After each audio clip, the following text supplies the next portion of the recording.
Mondial Sport vous propose les maillots de la nouvelle saison 2020-2021 avec des prix défiant toute concurrence. Un maillot coûte 9 000 francs CFA. Donc voici les maillots disponibles dans les boutiques de Mondial Sport. Juventus domicile, Inter domicile, Liverpool extérieur, Barça domicile, Arsenal domicile, Liverpool domicile, PSG domicile et un maillot spécial Paris Saint-Germain. Pour commander, contactez le 77 059 99 84.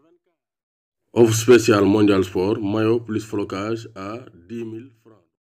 Bonjour à tous et à tous, bonjour à tous les suiveurs et à tous les inconditionnels de Grégoire Omnisport. D'après les informations, Aliou Cissé va publier sa liste ce jeudi 1er octobre. 1er octobre, bi, Alkhames bi, ci Aliou Cissé de publier sa liste des 23 lions ou bien sa liste des 27 lions. Parce qu'il y a une source, il va donner une liste élargie de 27 joueurs. En tout cas, le 1er octobre, nous allons Aliou Cissé bonne liste. Là, il y a une chose sûre, Gana Gueye, bonne nouvelle. Donc Thomas Tuchel communiqué, dans 48 heures, il sera de retour à l'entraînement. Donc Gana Gueye pourrait revenir durant ce week-end de football avec le Paris Saint-Germain. Parce que face à Reims, il a été écarté pour blessure. Donc Aliou Cissé, actuellement, il y a beaucoup d'incertitudes dans l'équipe nationale du Sénégal. Poste gardien, il n'y a pas beaucoup d'incertitudes. Alfred Gomis, Edouard Mendy, Laola Thiat, Laola Malamine, donc ils sont en forme.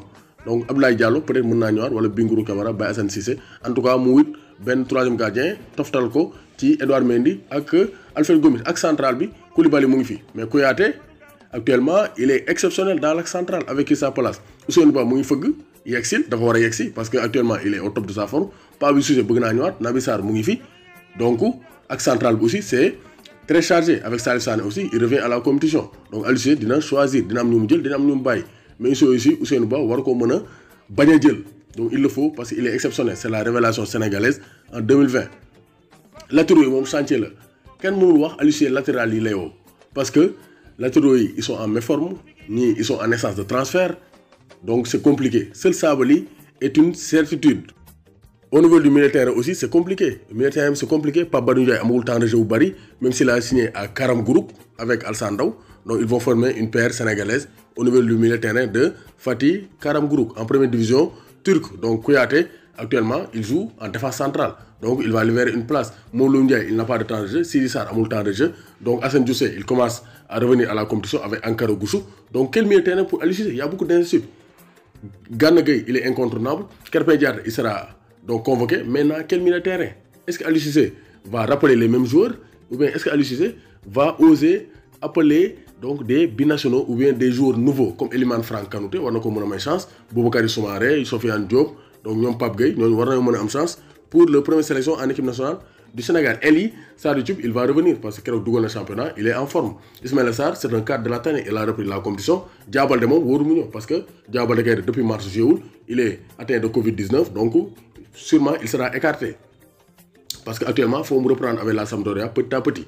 Donc Diabal Demon, son absence pourrait profiter à Opanguet de Metz. C'est un joueur technique et il est vraiment expérimenté. Actuellement, il joue beaucoup de matchs avec le FC Metz. Il connaît bien le haut niveau, il connaît bien la tanière. Il a été convoqué plusieurs fois. Donc Opanguet, pour doubler les ailes avec Sadio Mané, c'est l'aile gauche.